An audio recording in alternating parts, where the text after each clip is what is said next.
नमस्कार। मैं सुनीता कथा मंथन में आप सबका स्वागत करती हूँ। कथा मंथन में आज सुनिए प्रथम प्रतिश्रुति का 33वां अध्याय। प्रथम प्रतिश्रुति से संबंधित सारे अध्याय आपको हमारी प्लेलिस्ट से मिल जाएंगे, जिसका लिंक आपको डिस्क्रिप्शन बॉक्स के अलावा एंड स्क्रीन पे भी मिल जाएगा। आप जाके चेक कर सकते हैं। सत्य कलकत्ता आ जाती है और पहले दिन से अपनी नई गृहस्थी का आरंभ करती है।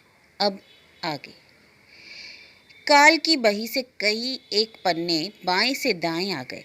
इस तरह बहुत दिन बीत गए। नवकुमार इस नई जिंदगी का आदी हो गया। गति में तेजी आई। घर में दफ्तर की बातें भी करना सीख गया। दफ्तर जाते वक्त डब्बा भरकर पान और पान के साथ जर्दा भी लेना सीखा। इस बीच लड़कों ने स्कूल में कई बार क्लास बदला और सत्यवती ने एक बार डेरा बदला। डेरा बदलने का एक छोटा सा गुप्त इतिहास है। वह इतिहास सत्य है और भवतोष मास्टर तक ही है। गृहस्थी में जिसे चल रही थी, सत्य पति और पति के मित्र के लिए दफ्तर के समय तक रसोई करती थी। 2 डब्बे पान लगाती और उनके घर से निकलते ना निकलते लड़कों को नहलाने खिलाने में जुट जाती। दुर्गा दुर्गा कहकर उन्हें स्कूल भेजा करती। उसके बाद बाकी कामकाज चुकाकर जी लगाकर अंग्रेजी बंगला सीखा करती। किताबें भवतोष ला दिया करते, पढ़ाते भी वही थे, नियमित नहीं, कभी कभी। कठिन स्थलों को समझ लिया करती थी वह। कमरे में एक ऊंची चौकी पर मास्टर नीचे चटाई पर अपनी अपनी बही किताबें लिए सत्य के दोनों लड़के चटाई से कुछ दूरी रखकर घूंघट काढ़े सत्य, लेकिन सत्य बात साफ ही कहती, इसलिए दूरी रहते हुए भवतोष को उसका प्रश्न समझने में कठिनाई नहीं होती। इसी पढ़ने पढ़ाने में सत्य एक दिन बोल उठी, हम सबों के लिए आपने बहुत तो किया, थोड़ा कष्ट और करना होगा। कष्ट? कैसा कष्ट? कष्ट माने? भवतोष चौंकी। कष्ट ही तो है, अब तक बहुत कष्ट किया। जो भी हो, आप पिता सरीखे हैं, मैं आपकी बेटी जैसे हूँ, इसलिए किंतु मैं नहीं होती। सत्य के बड़े बेटे ने गौर किया। मास्टर साहब का चेहरा कैसा तो बदल गया, कैसा तो डरा हुआ सा लगा। सत्य के माथे पर अवश्य घूंघट था, आंखें झुकी हुई थी।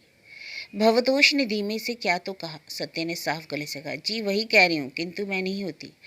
आप कायस्थ भाई साहब के दूसरा कोई इंतजाम कर दीजिए। मैंने सुना है ये यहाँ मेस या तो क्या तो कहते हैं, अपना अपना खर्च देकर लोग एक साथ रहते हैं, दफ्तर कचहरी जाते हैं। कायस्थ भाई साहब यानी निताई? नवकुमार के साथ भाई जैसा तो रहता है, सिर्फ भात की छूत छात के सिवाय ब्राह्मण कायस्थ का तो कोई भेदभाव नहीं था। दोनों में तो खूब सौहार्द ही था। अचानक क्या हो गया? भवतोष ने अनमना सा होकर कहा, वह तो है जी, जी आपको उनके रहने के लिए इंतजाम कर देना होगा। भवतोष ने सिर खुजाकर कहा, माना? माना कि वह कर दिया, लेकिन हठात उसने कुछ कहा है क्या? यानी यहाँ नहीं रहेगा ऐसा? जी नहीं नहीं नहीं, उन्होंने कुछ नहीं कहा, मैं कह रही हूँ यह आपको कर ही देना पड़ेगा। भवतोष कुछ क्षण चुप रहकर धीरे से बोले, जब तुम ऐसा कह रही हो बहू रानी, तो जरूर ही कोई कारण होगा, लेकिन चूंकि समझ नहीं पा रहा हूँ इसलिए सोच में पड़ गया हूँ। इस बार सत्य की ओर से जवाब नहीं आया। भवतोष उठ खड़े हुए, बोले, नवकुमार की भी यही राय है? सत्य ने कहा, घर गृहस्थी की सुविधा असुविधा में मर्दों की राय नहीं चलती, इंतजाम होने के बाद कहने से ही काम चल जाएगा। भवतोष समझ गए कि ऐसा कोई गोलमाल हुआ है, लेकिन आदमी तो निताई। निताई क्या हुआ? अच्छा, कुछ बात नहीं, चीत नहीं। एकाएक निताई को वे कैसे कहेंगे कि निताई तुम्हारे लिए मैंने मेस ठीक कर दिया, कल से तुम वहीं जाकर रहो? बोल भी पड़े, निताई को तो पहले से बिना जताए। हाँ, यह बात सोचने की है, मगर क्या जाए जब कहना ही है। वह व्यवस्था मैं ही कर लूँगी। लाचार भवतोष चल दिए।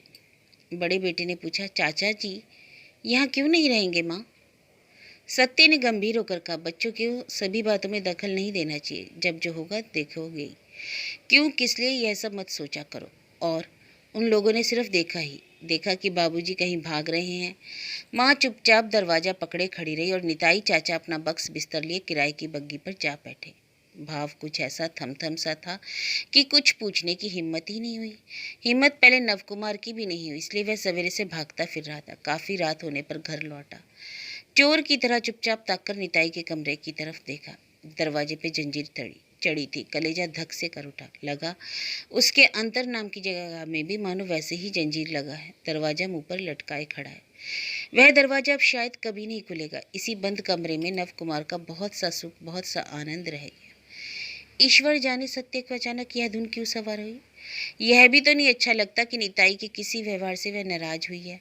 उसने अपनी आंखों से कल देखा, रसोई में निताई को की थाली परोसते हुए सत्य की आंखों से टप टप आंसू टपक रहा था। यह भी गौर किया, निताई को जो जो चीज़ें पसंद है आज कई दिनों से वह वही सब पकाती रही, तो हिसाब मिलता कहाँ है। क्या वह खर्च वर्च की सोच रही है, लेकिन खर्च तो निताई देकर ही रहता है। उधेड़ बुन में ही रहना पड़ा, सत्य से ठीक ठाक जवाब नहीं मिलता। उसने कहा, यह तो अच्छी ही व्यवस्था हो रही है, दोनों जून सामने परोसी हुई थाली मिलती रहेगी तो भाई साहब को अपनी स्त्री लाने की कोशिश ही नहीं रहेगी। नव कुमार झुंझला उठा था। अपनी स्त्री की बात वह समझेगा, वह कोशिश करनी ही होगी, इसका भी कोई माने है। गांव भर की बहुएं क्या तुम्हारी ही तरह परदेश जाने को पाँव उठाए बैठी हैं। इस बात की चोट खाकर सत्या निढाल नहीं हुई, जैसा कि पहले ही जाया करती थी, क्योंकि बात बात में परदेश आने का उल्हाना देने की आदत नव कुमार को शुरू से थी। सुख स्वच्छंदता का स्वाद पाने के बावजूद मन ही मन बहुत बार उसकी तारीफ करते हुए भी यह मन उसका एक तकिया कलाम हो गया था। पहले पहल सत्या अभिमान से गुमसुम पत्थर बन जाती थी। वह बुद्ध जब बर्दाश्त से बाहर हो जाता तो आखिर नवकुमार ही समझौता करता। उसे कहना पड़ता, गलती हो गई बाबा, 1000 बार गलती हो गई, लो नाक रगड़ता हूँ, कान मलता हूँ, फिर जो भी बात जबान पर लाऊं। मजाक भी नहीं समझती, यही आश्चर्य। मजाक कह कह के नवकुमार ने उसे सहने का आदी बना दिया। अब ऐसा ही होगा, सत्य इसकी परवाह ही नहीं करती, उस रोज भी ना की। सिर्फ त्योरी पर बल डालकर कहा था, बहुएं पाँव बढ़ाई बैठी हैं या नहीं, यह तो तब तक नहीं जानोगे जब तक कि अंतर्यामी नहीं बन जाते। लेकिन लोगों की घर गृहस्थी का भी कुछ कानून कायदा होता है। आखिर ब्याह तो लोग घर गृहस्थी के लिए ही तो करते हैं। नव कुमार ने और भी एक तरफा बात की थी, फिर भी उसे यह उम्मीद थी कि अंत तक निताई की जाने की बात हवा हो जाएगी, लेकिन देखा बात क्रमशः पकती ही गई। कोई कुछ नहीं कहता तो भी मानो क्या कहीं क्या होता रहता है। खाते समय दोनों मित्रों में बातें नहीं होती, सो भी नहीं, लेकिन कैसी तो सूखी सूखी रस नहीं। निताई से साफ पूछने की भी हिम्मत नहीं होती और सत्य से भी नहीं। लेकिन आज दुख के आवेग में उसका साहस जग उठा। वहां से झटपट खिसक कर तीखे स्वर में बोला, बिना कसूर के उस अपराधी आदमी को घर से विदा कर देने में मन रोया भी नहीं। धन्य स्त्री हो तुम। सत्य दिए के पास सिर झुकाए बैठी किसी किताब के पन्ने उलट रही थी। पति के इस मंतव्य से महज एक बार सिर उठाया और चुपचाप फिर सिर झुका लिया। नव कुमार के अंदर उस समय उथल पुथल मची हुई थी, इसलिए उसे सब कुछ बुरा लग रहा था। लिहाजा किताब के पन्ने उलटने से ही उसका जी जल गया। कहा, माँ जो कहती है ठीक ही कहती है, स्त्रियों की ज़्यादा विद्या बुद्धि सर्वनाश की जड़ है। सत्य ने छट किताब फेंक दी, खड़ी हो बोली, माँ का वाक्य बेशक वेद वाक्य है, मैं ही बैठी बैठी तुम्हारा सर्वनाश कर रही हूँ, मगर अब तो कोई चारा नहीं है। विद्या कुछ लोटा कटोरा नहीं है कि असुविधा हो रही है, इसलिए हटाकर रख दूं, लेकिन बिना किसी कसूर के कि नहीं। और मेरा मन रो रहा है या नहीं, इसकी तुम्हें सही खबर है।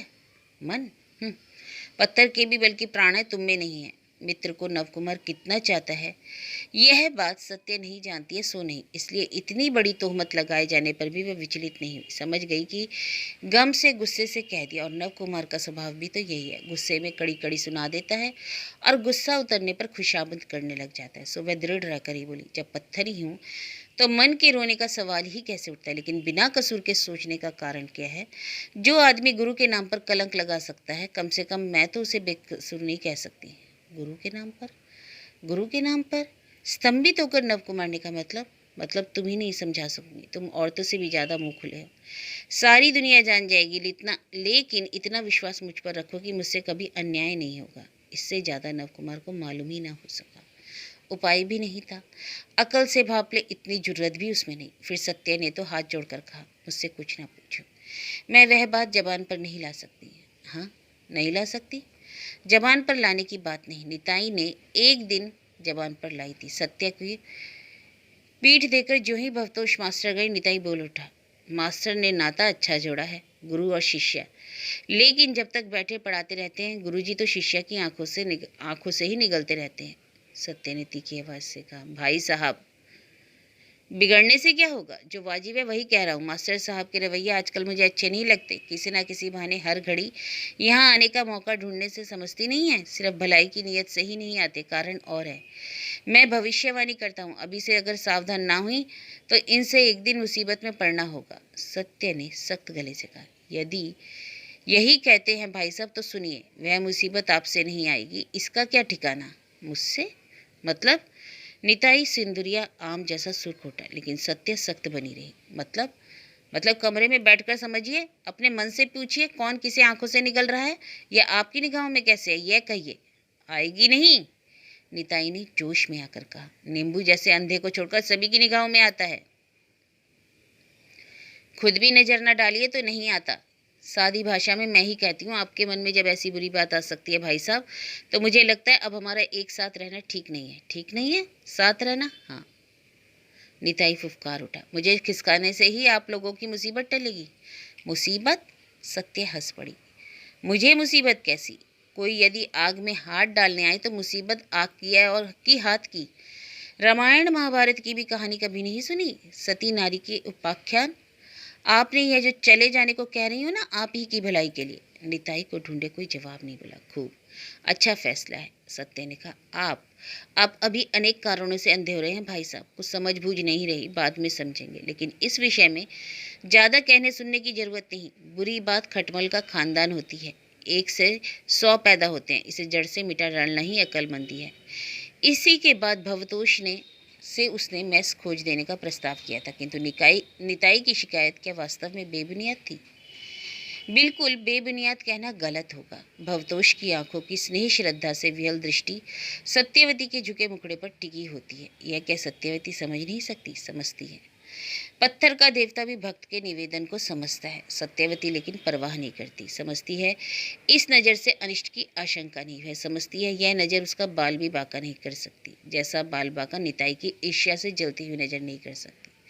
उसने दोनों को टाल रखा था, लेकिन निताई ने यह जो साफ साफ कहा, उससे उसने विचार से काम लिया। क्या पता इस नीच संदेह की बात यह कभी निर्बोध नवकुमार के कानों पहुंचा दे। कहीं मास्टर साहब सुने, छी छी छी, वे तो स्नेही करते हैं, गुरु हैं, वे खुद भी नहीं जानते इसमें कोई दोष। लेकिन निताई की बात और है, उसकी श्रद्धा विशुद्ध नहीं है, वह आप ही अपना नुकसान कर सकता है, उसके लिए व्यवस्था जरूरी है। निताई के चले जाते ही नवकुमार ने कहना शुरू किया। घर मानो निगलता जा रहा है। कहने लगा, 4-4 कमरों की क्या जरूरत है? जंजीर लगा वह कमरा शूल सा उसके कलेजे में चुभ रहा है। सत्य ये समझती है, इसलिए एक दिन उसने नम्र स्वर में कहा, कोई दूसरा डेरा देखें तो कैसा रहे? क्यों? और एक डेरे की जरूरत? नवकुमार खफा उठा। जरूरत क्या है? जरा वायु परिवर्तन, और फिर इस डेरे का किराया भी तो कम नहीं है। इधर चीज़ों की कीमत आग होती जा रही है, और उधर लड़कों की बही किताब स्कूल शुल्क बढ़ रहा है। यह तो तुम्हारे लिए अच्छा है। एक आदमी दोनों जून एक एक मुट्ठी भात के लिए मुट्ठी भर रुपया दिया करता था। सत्य कुछ बोले बिना बोले उठ गई। उसने मनी मन प्रतिज्ञा कर ली। ठीक है, अब नव कुमार से नहीं कहना, भवतोष मास्टर से ही अनुरोध नहीं करना, वह खुद ही पतवार थामेगी।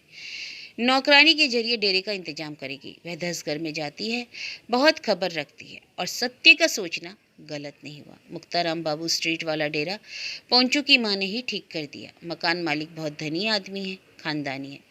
पहले जब उनका और भी बोलबाला था, उस समय अमले फैलों के लिए बहुत से निवास बनवा रखे थे। अब कर्मचारी कम रह गए, इसलिए कुछ मकान किराए पर लगने लगे। पोंचू की माँ ने खबर दी। नवकुमार देख आया, असंतोष नहीं हुआ। घर छोटा तो था पर अच्छा था, रास्ते के किनारे। भवतोष बाबू ने कुछ असंतुष्ट होकर कहा, बताया तो नहीं कि डेरा बदलने की जरूरत है? नव कुमार ने घर के सिखावन के अनुसार कहा, जी आप पर और कितना बोझा दूं, हम लोगों के लिए आपके काम का अंत नहीं। अब जब नौकरानी से ही इसका जुगाड़ बैठ गया, मेरे डेरे से जरा दूर हो गया यही। भवतोष ने एक निश्वास छोड़ी। फिर भी डेरा बदला गया। सत्या कुछ और स्वावलंबी बन गई। बात में मास्टर साहब का मुंह ताकने की आदत घटने लगी। इस घर के लेकिन एक असुविधा थी, घर वाला है तो धनी पर जात का छोटा, इसलिए ब्राह्मण पर बेहद भक्ति। पर्व त्योहार आते ही कुछ न कुछ भेंट भेजते, पान सुपारी मिठाई, लाल कोर की साड़ी। लौटाना भी मुश्किल, लेना भी मुश्किल। कहना शर्म की बात। नवकुमार लेकिन शर्म क्यों नहीं कहता? कहता इसमें इतना किंतु परंतु क्यों? कहावत है, लाख भी हो तो भी ब्राह्मण तो भिखमंगा होता है। इस पर ये लोग सुनार बनिए हैं, ब्राह्मण को दान देकर तो पुण्य ही कमा रहे हैं। तो क्या बदले में हम तो कुछ नहीं दे पाते, लेने से मेरा शर्म सिर से झुक जाता है। तुम्हारा तो सब उल्टा है। अरे बदले में आशीर्वाद तो दे रही हो। आशीर्वाद? सत्य हंस उठी। हमारे ही आशीर्वाद के इंतजाम में तो अब तक बैठे हैं। इनका यह राजपट हमारे ही आशीर्वाद से है। जो भी कहो, मुसीबत है ये तो।